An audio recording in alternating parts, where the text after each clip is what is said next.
माधवं सोमं भरद्वाजं च वासुकिं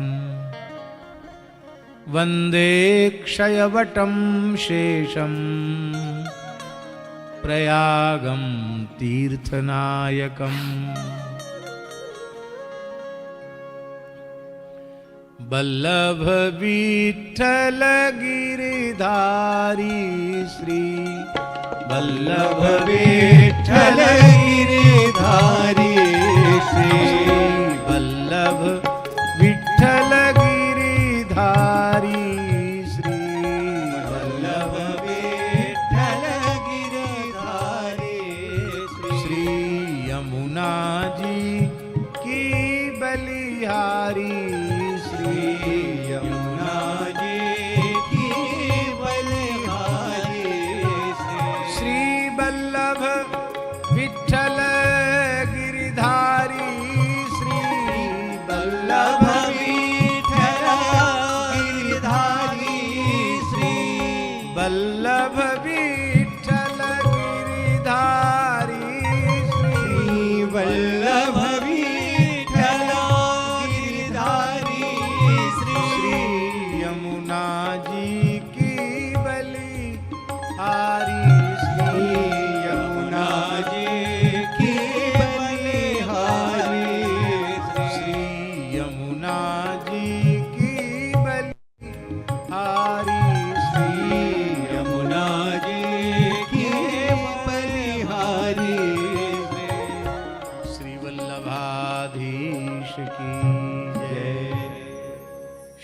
श्रीनाथ जी प्यारे की जय। श्री शरणागति कुंभ महाशिविर की जय। श्रीमद् भागवत महापुराण की जय।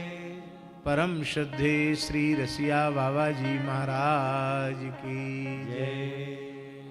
सब संतन की जय। सब विप्रन की जय।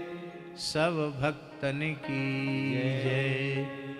यज्ञेश्वरी जगत जननी पूज्या गौ माता की जय।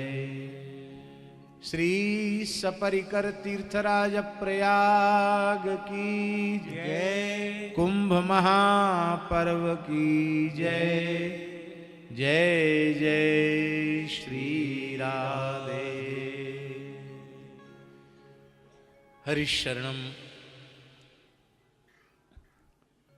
भक्तों के, रसिकों के, वैष्णवों के जीवन धन प्राण धन श्री शरणागति आश्रम के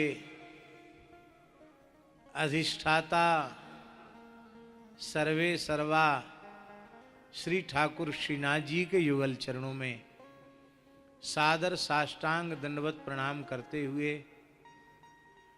उन्हीं के वांग्मय स्वरूप श्रीमद् भागवत को साष्टांग प्रणाम करते हुए व्यास नारायण को साष्टांग प्रणाम करते हुए सभी पूज्य ब्राह्मणों को, संतों को हम यथा योग्य वंदन करते हैं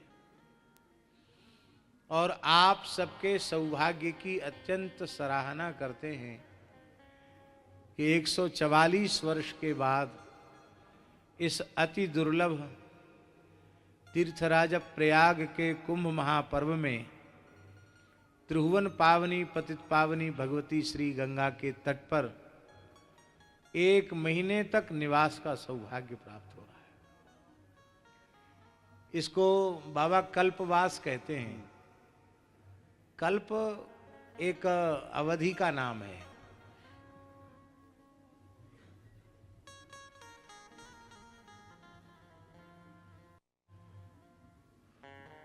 इकहत्तर चतुर्युगी का एक मनवंतर होता है और वही एक कल्प होता है।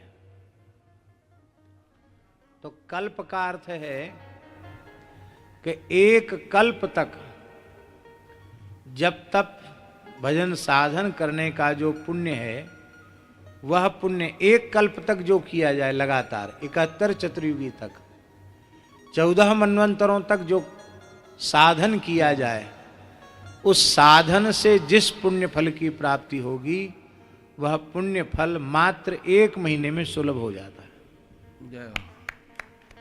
ये माघ में कल्पवास की तीर्थराज प्रयाग में महिमा है।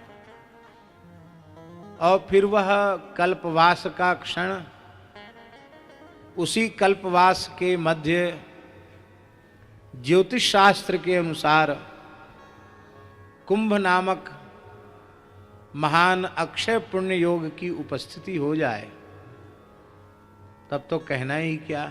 एक कहावत है, सोने में सुगंध है। सोने में सुगंध होती तो कितनी बढ़िया होती। सोने में सुगंध नहीं होती, कोई गंध नहीं होती, न दुर्गंध न सुगंध। कथनचित सुगंध होती तो स्वर्ण और कितना अमूल्य हो जाता। ऐसे ही ये सोने में सुगंध है।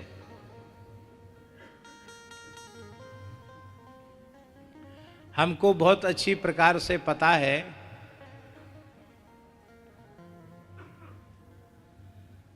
कि ये जो इतना दिव्य शिविर लगा है उसमें श्री रसिया बाबा की सामर्थ्य नहीं है, श्री शशि बाबा की भी सामर्थ्य नहीं है, और वो किसी मनुष्य की भी सामर्थ्य नहीं है। इसके मूल सूत्रधार श्री ठाकुर श्रीनाथ जी हैं।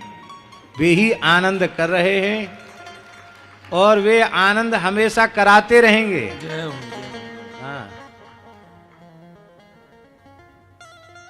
इतना सुंदर व्यवस्थित शिविर लगा है और जो अनुष्ठानिक कृत्य इस कल्प के अवसर पर महाकुंभ योग के पर्व पर अनुष्ठित होने चाहिए, वे सब सविधि यहां अनुष्ठित हो रहे हैं। और ये पूरा का पूरा त्रिवेणी संगम का क्षेत्र है, ये अलग नहीं है। यहां प्रयाग नागवासुकी से लेकर झूसी और अरेल, इसको प्रयाग, झूसी और अरेल, इसको मिलाकर त्रिकोण कहा जाता है। ये त्रिकोण का क्षेत्र ही संगम क्षेत्र है। ऐसा आप लोग अपने मन में नहीं सोचना कि हम संगम से दूर हैं, आप बिल्कुल संगम में हैं। क्योंकि जब वर्षा काल में श्री गंगा जी यमुना जी अपने स्वरूप में होती हैं तो जहां हम बैठे ये सब जलमग्न होता है। उस समय यहां संगम होता कि नहीं होता, बोलो। श्री गंगा जी की यमुना जी की धारा वर्षा काल में जहां तक पहुंच जाती है वहां तक के क्षेत्र को शास्त्रों के अनुसार श्री नारायण क्षेत्र कहा गया। नारायण क्षेत्र में सर्वकाल में किए गए सत्कर्म अक्षय पुण्य को देने वाले होते हैं। फिर कुंभ महापर्व का समय हो, माघ का पवित्र महीना हो और उसमें यहाँ कुछ भजन साधन करने का, गौ ब्राह्मण और संतों की वैष्णवों की सेवा करने का सौभाग्य मिल जाए, भैया यह गुण साधन ते नहीं होई, तुम्हारी कृपा पाव कोई कोई। हमारा तो रसिया बाबा पर रोम रोम प्रसन्न है। हम तो यही मनाते हैं ठाकुर जी से कि निरंतर ऐसी ही सेवा की प्रवृत्तियां बढ़ती चली जाएं, उत्सव महोत्सव पूरे वर्ष होते रहें और पूरे परिवार में श्रीनाथ जी के प्रति जो लाड़ प्यार है, प्रेम है, सेवा का भाव है, गौ सेवा संत सेवा का भाव है, ये उत्तरोत्तर बढ़ता चला जाए। यही हम श्री ठाकुर जी से प्रार्थना करते हैं। शरीर से और किसी विशेष ऐसा समझिए कि देश काल की परिस्थिति, अभी तो भगवान की दया से थोड़ा शांति आई है, नहीं तो कार्ष्णी कुंभ शिविर का उद्घाटन था और महाराज जी की इच्छा थी कि यदि आपकी अध्यक्षता में ही उद्घाटन होना है। पूज्य गीता मनीषी जी ने कहा, महाराज जी ने कहा कि अध्यक्षता तो महाराज जी की रहेगी, महाराज जी को ही गणपति पूजन करके महाराज जी को शुभारंभ करना है। तो हम आ तो गए यहाँ। जब यहाँ से वापस गए तो हम 3.5 घंटे में अपने शिविर पहुंचे। कितने घंटे में? 3.5। 3.5 घंटे में। 3.5 घंटे से तो कम मलुक पीठ से दिल्ली का लगता है। 3.5 घंटे में शिविर तक पहुंचे और फिर द्वारा हम बीच में आ ही नहीं पाए, संभव ही नहीं था हमारे। अब थोड़ी शांति आई है, भीड़ भाड़ गई है, अब तो आधा घंटे में ही आना जाना हो जाता है। आधा घंटे में ही पहुंचना आना, जी जी जी। इससे अधिक समय नहीं, जाम न लगे तो ठाकुर जी की बड़ी कृपा है। हम ये बात इसलिए कह रहे थे कि भले ही थोड़ी दूरी होने के कारण हम यहाँ देरी से आए, अब आ पाए, लेकिन हमारी मानसिक उपस्थिति शरणागति कुंभ मेला शिविर में जिस दिन से आरंभ हुआ है और जब पूर्णता होगी तब तक हमारी मानसिक उपस्थिति नित्य की है यहाँ, क्योंकि चिंतन बना रहता ना, स्मरण चिंतन बना रहता है। ये स्मरण चिंतन ही नित्य की उपस्थिति है। तो भगवान की बड़ी कृपा है और अभी शायद 2 से ऊपर भी हो गए होंगे। आज कथा के बाद फिर हम प्रसाद ले रहे थे, उसी समय आर्ट ऑफ लिविंग के श्री श्री रविशंकर जी भी आ गए। थोड़ा उनके पास बैठने में समय लग गया, इसलिए हमको आने में थोड़ा विलंब भी हुआ। अब हम अनुमति चाहते हैं। आज वहाँ आपके शिविर में रामार्चन है।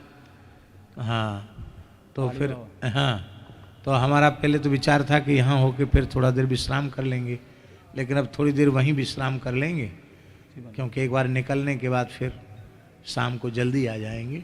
यही विचार है। इन्हीं शब्दों के साथ व्यासपीठ को प्रणाम। आप सबके सर्वविध मंगल की कामना। जय जय श्री राधे।